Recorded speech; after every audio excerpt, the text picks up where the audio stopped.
our 2-barrel beverage dispenser. First off, the overall dimensions. From left to right, we have a length of 21.5 inches. A depth, 14.25 inches. And a height, 20.5 inches tall. Left and right removable drip and waste trays. Each tray will include 8.25 inches in length by 4.5 inches in depth. Measurements apply for each of the left and right waste tray. Dispense nozzle is located at the center. Top cover can be removed along with the plastic O-ring holding the center pipe. Measurement for the center pipe will include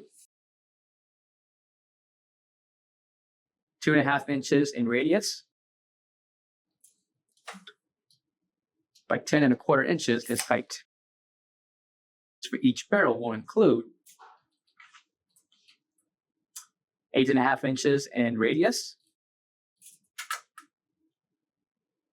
by 10.25 inches in height. Pipe can be removed and inserted back onto the center slot along with the O-ring that can be positioned onto the top. For all questions, give us a call or visit our website, coolerdepotUSA.com for more information on this part.